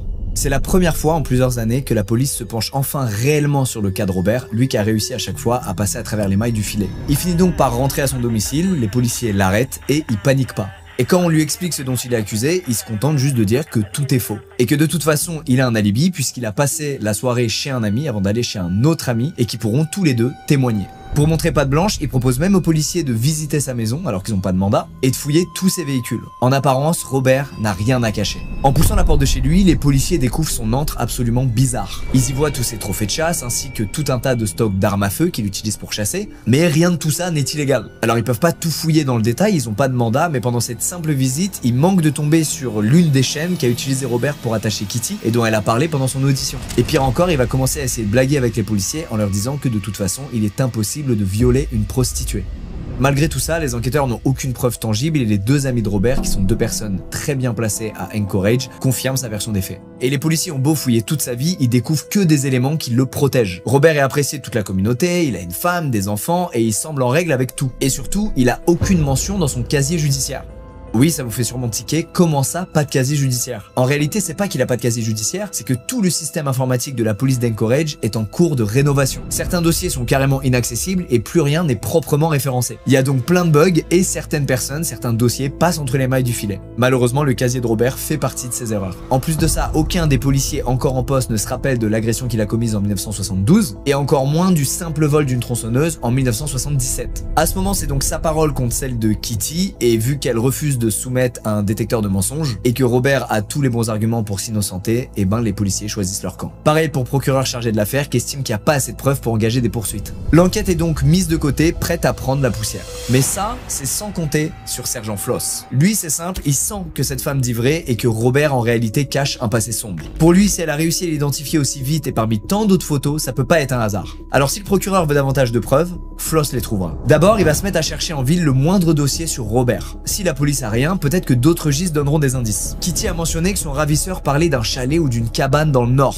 Mais Floss a beau chercher, le nom de Robert Hansen ne ressort jamais. Au final, ce chalet, c'est peut-être juste une excuse pour amadouer les filles loin de la ville. Sauf que pendant ses recherches, il entend parler d'une histoire de cambriolage dans plusieurs cabanons de la région. Rien de très inquiétant en soi, mais qui sait, il y a peut-être une piste à creuser. Le sergent Floss file donc directement voir l'un des propriétaires, un chasseur qui s'est fait voler du matériel électronique. Alors déjà, l'homme s'étonne de le voir, puisque la police a été d'aucune aide jusqu'à présent, étant donné que faute de moyens humains, les dossiers pour cambriolage sont mis en bas de la pile. Et donc entre-temps, le chasseur et ses amis ont mené un peu leur propre enquête. Et c'est là où ça devient intéressant, puisque apparemment le voleur venait toujours en avion, et donc en menant leur propre enquête, ils ont décidé de faire tout le tour des aérodromes de la région avant de reconnaître le modèle précis qui venait les piller. Et en checkant les registres, ils ont découvert que cet avion appartenait à un certain Robert Hansen. Robert rôde donc régulièrement dans la région et s'amuse à cambrioler des cabanons. En découvrant ça, Floss se demande donc comment ce gars qui cambriole des cabanons ne peut pas déjà avoir un casier judiciaire, et il se dit qu'il y a forcément un policier qui a déjà entendu parler de lui. Alors il a l'idée de contacter un ancien officier qui entre-temps a pris sa retraite, un certain Major Gilmour. Il a une très longue carrière derrière lui et c'est simple, en entendant le nom de Robert Hansen, il va se mettre à rire. Et s'il se marre, c'est parce qu'il sait que le gars a un casier judiciaire long comme le bras, aussi bien pour cambriolage que pour agression et tentative d'enlèvement avec une arme à feu. Le sergent Floss avait donc vu juste dès le début et avait vu que Kitty disait la vérité. Ce boulanger modèle que tout le monde apprécie cache en réalité un passé bien plus sombre. Et Floss est convaincu qu'il pourra enfin le faire tomber en rassemblant des éléments sur son passé criminel. Le problème, rappelez-vous, c'est qu'avec la restructuration des archives de la police, tout ce qui concerne Robert a été perdu. Floss a donc rien à se mettre sous la dent si ce n'est de simples cambriolages. Mais en étudiant en détail le dossier, il tique sur quelque chose. Il découvre que Robert a payé son avion actuel grâce à l'argent de son assurance, parce qu'il y a quelque temps, il a déclaré s'être fait voler quelques trophées de chasse. Et cette nouvelle, elle l'étonne un peu puisqu'il sait bien que les policiers, pourtant chez lui, ils ont vu énormément de trophées de chasse. Et de toute évidence, Robert en prend le plus grand soin. Il se demande donc s'il a pas menti sur ses vols pour monter une fraude à l'assurance et toucher un peu d'argent facile. Et avec ça, Floss peut maintenant présenter un dossier un peu plus solide au procureur. Là, c'est plus juste une personne qui l'accuse, c'est plusieurs témoins qui peuvent l'accuser pour des cambriolages, et avec en prime une suspicion de fraude à l'assurance qui peut être documentée. Ici, tout est traçable et prouvable, et ça pourrait justifier une perquisition plus poussée qui permettrait peut-être de trouver de quoi le faire tomber pour meurtre. En tout cas, face à tout ça, le procureur accepte et délivre un mandat d'arrêt contre Robert. Une équipe part immédiatement en direction de sa boulangerie où il travaille et l'interpelle sans accroc. Et comme d'hab, Robert est pas inquiet de voir la police débarquer, il pose aucune question et il reste silencieux jusqu'au commissariat. Chez lui, les officiers peuvent enfin tout retourner de fond en comble. Chaque centimètre carré de la maison est scruté au peigne fin et la tâche est pas simple, parce que chez Robert, il y a énormément d'objets, de recoins et de zones de stockage. Et c'est encore pire dans le grenier où il y a des centaines de caisses superposées et où c'est carrément impossible de se tenir debout. Plus de 14 heures après le début des fouilles et après avoir vidé l'intégralité du grenier, les officiers se mettent à arracher toutes les lattes et toute la mousse isolante. Rien n'est laissé au hasard, au point où le sergent Floss se demande s'il est pas juste en train de devenir complètement fou à chercher des preuves qui existent juste pas. Il se dit que peut-être que Robert est bel et bien innocent et que sa réputation de boulanger tranquille et respecté est méritée. Mais ça, c'est avant que Floss sente enfin quelque chose à travers une latte, calfeutrée dans un mur difficile d'accès. Et en déblayant toutes les lattes, il comprend qu'il vient enfin de tomber sur le gros lot. La cage de Robert. C'est ici qu'il planque tout depuis le début. Des armes, dont sa favorite qui correspond parfaitement au calibre 223 trouvé sur les corps, mais aussi des cartes aéronautiques qui retracent plusieurs trajets qu'il a effectués dans la région, proche de là où certains corps ont été retrouvés. Et mieux encore, le Graal, des bijoux et des unes de journaux qui parlent de disparition de femmes dans la région. C'est la cache parfaite d'un tueur en série. L'arme donc, un Mini 14, est mise sous scellé puis envoyée à un labo du FBI à Washington. Et là, tout va très vite, le FBI confirme qu'il n'y a aucun doute, c'est bien l'arme retrouvée chez Robert qui a tiré les balles retrouvées près des corps de la région. Mais malgré ça, le procureur en charge de l'affaire refuse toujours d'inculper Robert pour meurtre. Selon lui, certes, l'arme retrouvée chez lui est liée au corps, mais rien ne prouve que c'est lui qui l'a utilisée et que c'est lui qui a tué ses femmes. Selon lui, peut-être qu'il couvre quelqu'un ou qu'il a des complices, en tout cas, selon lui, le dossier est trop maigre. Il sera donc accusé de kidnapping et de viol, mais toujours pas de meurtre. Cette nouvelle, elle fait mal à Floss, qui est épuisé, mais qui reste déterminé malgré tout à coincer Robert. Jour après jour, il analyse minutieusement tous les documents que la police a récupérés dans ce grenier. C'est une tâche énorme, tant il y a de dossiers à parcourir, mais dans l'eau, il retrouve quelque chose de très intéressant, une carte aéronautique qui comporte 24 marques. Beaucoup sont placés le long de la rivière Knik, là où Robert avait l'habitude de chasser, sauf que c'est aussi là où ont été retrouvés beaucoup de corps. Et d'ailleurs, certaines de ces marques coïncident parfaitement avec certaines des tombes de fortune retrouvées par les policiers. Pour Floss, pas de doute, ces 24 marques c'est 24 corps. Sauf qu'on est en plein hiver et malheureusement pour la police, c'est impossible d'aller sur place et encore moins de retrouver des corps. Le seul moyen qu'ils ont à disposition, c'est de mettre la pression sur Robert et de tenter de le faire avouer. Ils ont l'arme, les balles, la carte, les témoignages de toutes les femmes qui ont réussi à lui échapper. Faut juste réussir à le faire parler maintenant. Et en voyant tous ces éléments, c'est finalement l'avocat de Robert qui va faire avancer les choses. Robert plaidera coupable pour le meurtre de 4 des femmes s'il a la garantie d'être emprisonné dans une prison fédérale et pas une prison de haute sécurité. Les policiers acceptent sans se douter de ce qui les attend. Robert est désormais officiellement reconnu comme un meurtrier. Il a donc plus rien à perdre. Alors il accepte enfin de se livrer. Un à un, il indique avec précision les corps qu'il a enterrés. Il connaît les emplacements par cœur avec une précision déroutante. Il a tout gardé en tête pendant plus de 10 ans sans la moindre erreur. Au total, Robert marque plus de 16 sites sur toutes ses cartes. Mais le plus choquant pour les policiers, c'est pas l'ampleur de son massacre, c'est la façon dont il en parle. Ils considèrent pas ça comme des meurtres, mais comme un projet estival. Et il y a pire, parce que dans la logique tortueuse de Robert, c'est pas si grave de tuer des prostituées. C'est pour ça qu'il avoue tous les emplacements. Mais il en reste 4 dont il refuse de parler. Il dira rien à leur sujet et révélera jamais leur position exacte. Alors sur le moment, les policiers comprennent pas, et puis peu à peu, ils réalisent que Robert a sûrement dû tuer d'autres femmes que des prostituées. Et celles-ci, Robert, il a honte de les avoir tuées. Dans sa psychologie tordue, il refuse donc d'admettre leur meurtre. Le 27 février 1984, Robert passe enfin devant les jurés pour répondre de ses crimes. On l'accuse des 4 meurtres qu'il a avoués, ainsi que de tous les viols et enlèvements qu'il a commis sur plus de 10 ans. La cour tout entière est terrifiée en entendant le docteur en charge des autopsies prendre la parole. Comme d'autres officiers de police, il est convaincu que Robert a littéralement chassé une grande partie de ses victimes. Il est convaincu que pour lui, c'était même plus une question de gratification sexuelle, mais bien d'une question de toute puissance. Robert prenait revanche sur la vie en chassant des femmes qu'il ne considérait même plus comme humaines. Lui qui voulait laver son nom et repartir à zéro est devenu en réalité le tueur en série le plus meurtrier de toute l'histoire de l'Alaska. Sans surprise, le tribunal le condamne à une peine exemplaire de 461 années de prison, à laquelle s'ajoute une condamnation à vie, histoire de bien s'assurer qu'il meurt derrière les barreaux, loin de la société. À Anchorage, c'est un soulagement pour tout le monde et encore plus pour les familles des victimes. Et d'ailleurs, l'affaire a eu un tel impact là-bas que beaucoup de gens ont milité ensuite pour un retour de la peine de mort. 2 mois après le procès, avec la fonte des neiges, plein de policiers sont dépêchés dans la région à la recherche de corps, et les indications de Robert s'avèrent exactes. On retrouve 7 corps supplémentaires de femmes enterrées, là où Robert les avait précisément marqués sur la carte. Certains de ces corps étaient enterrés depuis plusieurs années, voire plus de 10 ans, et il a pourtant tout gardé en mémoire. Il se rappelle de chaque meurtre en détail, de chacune de ses parties de chasse, et de chaque tombe de fortune qu'il a creusée dans cette région désertique. Alors si le sergent Floss est évidemment très soulagé d'avoir réussi à coincer Robert, il est malgré tout affecté par le fait de ne pas réussir à retrouver tous les corps. Il sait que Robert a pas tout avoué et qu'il n'arrivera pas à retrouver des corps sans son assistance, puisque la région est beaucoup trop vaste et trop difficile d'accès pour mener des fouilles concluantes. Robert meurt finalement derrière les barreaux en 2014, 30 ans après sa condamnation, et le sergent Floss, qui était toujours en vie à ce moment-là, a déclaré à la presse que le monde est un endroit bien plus agréable depuis que Robert l'a quitté. Ah, attendez. Avant de passer sous ces fameuses lampes rouges, j'aimerais vous parler de ma boule à Z. C'est à cause de vous, c'est bon? C'est entièrement à cause de vous et des dons que vous avez fait aux events. J'ai tenu parole, j'ai tout perdu. Je n'ai même plus de blond. Et je n'ai plus de couverture pour ma calvitie. Faites chier, quoi. Ça gagne du terrain. Bon, trêve de plaisanterie. Il est temps de passer à des histoires que vous adorez. Aujourd'hui, 2 autres histoires trouvées sur Let's Not Meet. Alors, je sais que vous êtes beaucoup à m'envoyer pas mal de liens de threads qui se passent sur Twitter. Le problème, c'est que vous êtes beaucoup à m'envoyer les mêmes threads pour la raison simple et évidente qu'en fait, ils ont déjà énormément tourné. Donc, du coup, je vais pas faire une vidéo dessus alors qu'ils ont déjà tourné, que vous les avez déjà lus. Même si vous aimez bien quand c'est moi qui raconte et quand vous avez pas à lire, hein, et quand vous avez les petites images d'illustration. Mais voilà, je préfère vous raconter des histoires qui sont un peu scred, qui datent parfois même de plusieurs années, comme l'une de celles que je vais raconter aujourd'hui. Mais au moins, vous découvrez une histoire, vous êtes dedans et vous écoutez pas juste un mec raconter une histoire que vous avez déjà lu. Voilà, c'est un peu chiant ça quand même, on est d'accord. Alors aujourd'hui on est sur 2 histoires et pas 3, mais c'est 2 histoires plutôt longues qui utilisent la même mécanique. J'espère que vous allez pas passer la soirée seule, j'espère que vous avez des voisins autour de chez vous, j'espère que vous regardez pas ça en étant dans votre maison de campagne. Auquel cas, ça va être compliqué pour vous aujourd'hui.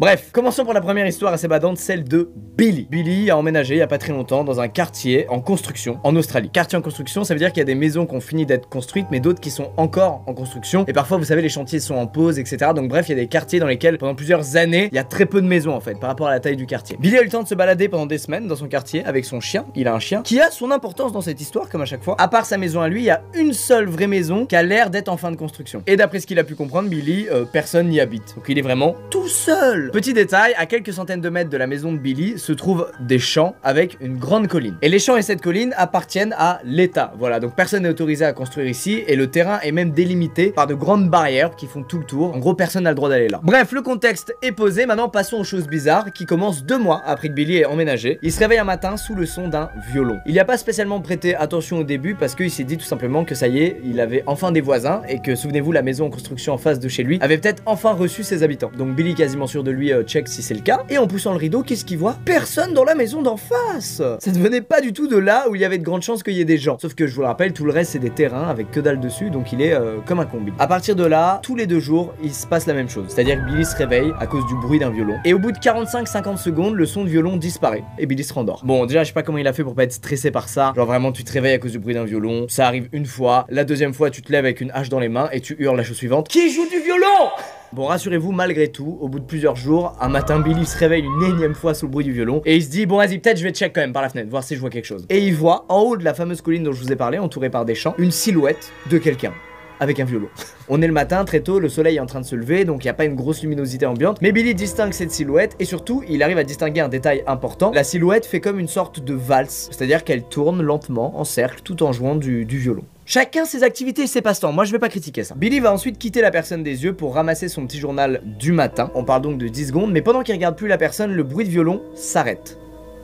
D'accord? En toute logique, notre ami relève la tête pour re-regarder la silhouette qu'il a vue au loin. Et effectivement, la silhouette ne joue plus du violon, ne danse plus et est parfaitement immobile en regardant dans la direction de Billy. Les deux restent comme ça pendant, d'après les propos de Billy, 30 secondes. Et puis, il décide de rentrer dans sa maison et d'arrêter ce petit jeu de regard parce que c'est quand même un peu creepy. Mais bon, jusque-là, rien de grave, rien de bizarre. Comme j'ai dit, chacun a ses kiffs. S'il y a des mecs qui veulent jouer du violon en dansant au milieu de la nature, bon bah, ainsi soit-il. Tant qu'ils ne réveillent pas à 7h du matin, bordel. Sauf que, après ce matin-là, il y a des trucs plus creepy que ça qui commencent à arriver autour de la maison de Billy. Il remarque qu'il y a des empreintes de pas sur les propriétés environnantes, mais c'est pas ces empreintes de pas à lui et il les a jamais vues avant. Bon, ça reste juste des empreintes de pas. Tout le monde ici, tout comme Billy, suppose que ça venait probablement de gens qui venaient d'un autre quartier d'habitation, un peu plus loin que celui de Billy, pour X raisons. Mais au truc un peu bizarre, il a aussi entendu des bruits de pas autour de chez lui, comme si quelqu'un se baladait dans sa rue. Alors qu'il y a rien dans sa rue, je le rappelle, tout est en construction. Au travail, il a aussi reçu des appels où quand il décrochait, la personne qui a appelé raccrochait immédiatement. Enfin bref, c'est plein de petits éléments comme ça mis bout à bout qui sont un peu chelous. Mais Billy, il se dit, ça reste des empreintes de pas, il y a des chantiers un peu par ici. Bon voilà, il trouve en tout cas une explication rationnelle à tout ce qu'il voit. Et c'est le réflexe humain, le réflexe que t'as raison d'avoir dans le 99% des cas. Mais quand t'es dans le 1% des cas comme Billy, il fallait rester en alerte et rester vigilant. Dans sa maison, Billy, il a un bureau dans lequel il passe pas mal de temps puisqu'apparemment c'est un gros gamer, il passe beaucoup de temps sur les jeux vidéo. Bref, ce soir-là, il est en train de jouer et il décide d'aller prendre à boire dans son frigo, situation classique. Et en revenant vers son bureau, il voit par la fenêtre de toutes petites lumières. Il comprend pas ce que c'est, donc il se rapproche de la vitre. Il colle quasiment son nez contre la vitre pour fixer ces deux petites lumières sans comprendre ce que c'est. Lorsqu'il réalise que c'est pas des lumières, il y a des yeux qui sont là à 1 mètre de Billy en train de le fixer à travers sa fenêtre. Et notre ami a tellement eu peur, et c'est la première fois que ça arrive dans un thread, je crois, que je raconte en vidéo, que ses muscles l'ont lâché en fait. Il est tombé par terre après avoir réalisé qu'il y avait un visage, quelqu'un qui l'observait là de l'autre côté de sa vitre. Tu m'as fait peur là-dessus. Et devinez quoi, une fois à terre, Billy entend quelqu'un qui commence à jouer du violon. C'est le fameux putain de joueur de violon qui est là à 1 mètre de lui, qu'il a observé et qui s'est mis à jouer du violon après l'avoir vu se chier dessus. Pendant que le mec se met à jouer de plus en plus vite, le morceau est de plus en plus fort, il y a le chien de Billy, souvenez-vous, qui comprend qu'il y a un truc pas normal qui se passe et qui se met à aboyer. Le bruit de violon s'arrête aussitôt et Billy voit à travers sa fenêtre la silhouette se déplacer en direction de sa cour, en direction de là où il y a son chien. Billy reprend le contrôle de son corps parce qu'il a peur pour son chien. Il est inquiet, il a pas envie qu'il arrive un truc à son chien. Billy il sort donc de sa maison pour aller aux côtés de son chien et il essaie de le faire rentrer dans la maison, mais le chien ne bouge pas. Et croyez-moi, quand un chien qui a la corpulence d'un labrador ne veut pas bouger, bah tu ne peux pas le bouger. C'est simple, il reste là. Cette scène elle dure plusieurs dizaines de secondes. D'un côté la silhouette dans l'obscurité quelque part devant eux, de l'autre côté Billy derrière son chien avec ce dernier qui arrête pas d'aboyer. Il finit alors par entendre la silhouette s'éloigner, des bruits de pas qui partent comme ça au loin, mais des bruits de pas en rythme comme quand tu marches, des bruits de pas qui ont plutôt le rythme d'une sorte de danse, d'une sorte de valse.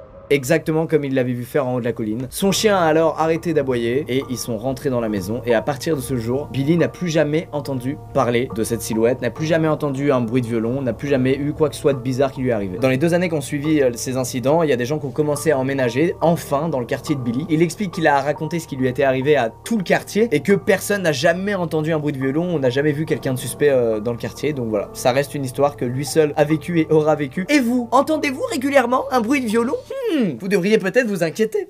Bon, j'espère que cette histoire vous a plu. La deuxième est tout aussi badante et en fait c'est un peu la même mécanique et j'ai été un peu sensible à ces mécaniques là la personne est la seule à vivre le truc relou et horrible et effrayant et du coup les gens à qui elle en parle, si elle ose en parler, peuvent douter de ce qu'elle dit en fait puisqu'elle est la seule à l'avoir vécu. Bref, la deuxième histoire c'est celle de Sabrina. Sabrina elle est vendeuse dans un magasin de vêtements de grande renommée. Elle explique qu'elle a pas le droit de par son contrat de dire le nom et elle y travaille dans la partie stock livraison. En gros c'est l'arrière-boutique, c'est là où tu reçois les vêtements avant de les mettre en rayon, donc tu les reçois dans des colis et puis tu comptes le stock, tu comptes le nombre de produits, etc. On est quelques semaines avant Noël et Sabrina demande à ses supérieurs si elle peut faire quelques heures sup pour avoir plus d'argent pour offrir de plus beaux cadeaux de Noël à ses proches. N'est-ce pas une personne fantastique? Sabrina étant en temps partiel, son responsable lui propose plutôt que de la faire venir à des jours où elle ne travaille pas habituellement, et tout simplement de la faire travailler plus longtemps les jours où elle vient travailler. C'est-à-dire qu'au lieu de finir à midi, elle finira à 19h. Son responsable lui explique même que comme elle a 3 ans d'ancienneté, il lui fait confiance et il est sûr qu'elle assurera la bonne fermeture du magasin le soir. C'est maintenant que l'histoire commence. Il est 20h, tous ses collègues ont terminé le travail, ils partent tous de la boutique et du coup Sabrina ferme derrière eux le devant de la boutique pour que plus personne du grand public ne puisse rentrer faire des achats. La musique du magasin est éteinte, la plupart des lumières aussi et Sabrina elle est dans la réserve au 2e étage et elle est en train de mettre des cintres en place pour le lendemain réceptionner des colis et mettre les fringues directement sur les cintres parce que comme c'est l'approche de Noël, ils reçoivent beaucoup de stock dans cette période là les magasins, donc elle prépare tout ça. C'est quelqu'un qui travaille bien. Pendant qu'elle met les cintres, elle lève la tête puis elle voit qu'il y a une peluche qui est posée entre 2 bouts de bois devant elle. Bon pour le moment on s'en bat les couilles de ce détail, mais il va servir plus tard à quelque chose. Elle a branché son iPod à une paire d'enceintes qui est dans la réserve parce que vous connaissez c'est toujours plus cool de taffer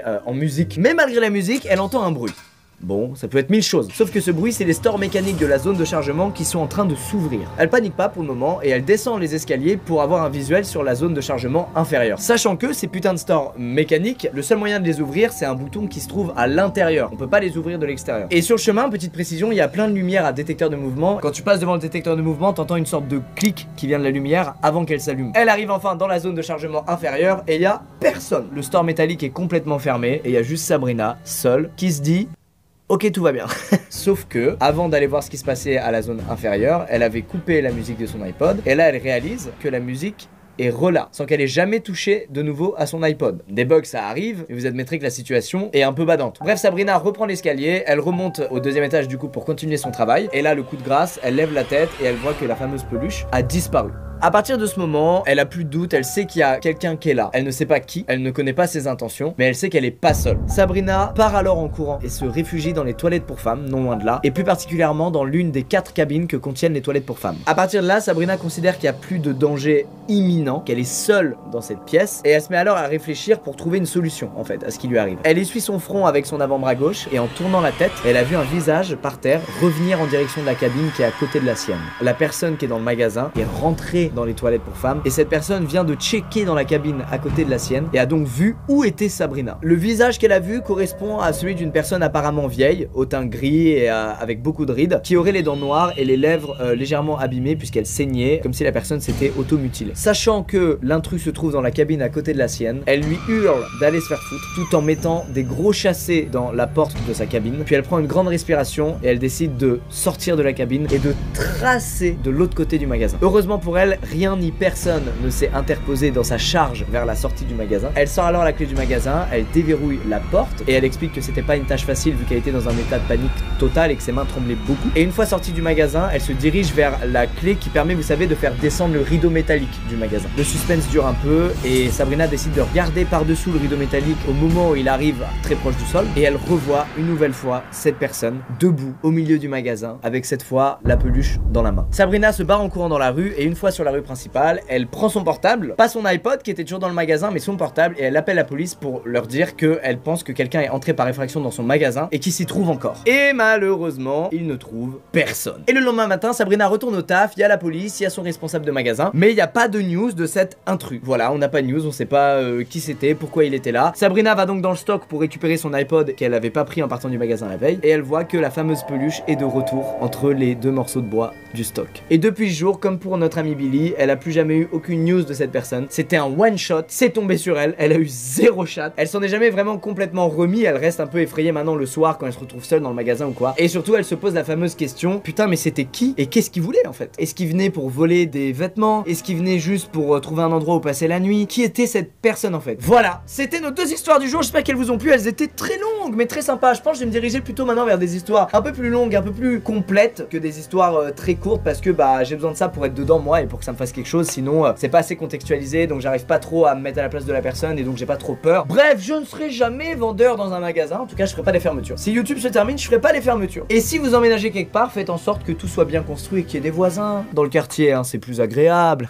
Je suis chaud pour que l'espace commentaire de cette vidéo, de ce thread là, ce soit des gens qui racontent un peu leurs expériences du genre. Genre si vous étiez seul à la maison et qu'il s'est passé quelque chose, ou alors seul sur votre lieu de travail et qu'il s'est passé quelque chose. Je trouve ça assez intéressant, moi je suis très sensible à cette mécanique. Elle me fait vraiment du mal. Je vous dis à bientôt dans une prochaine vidéo.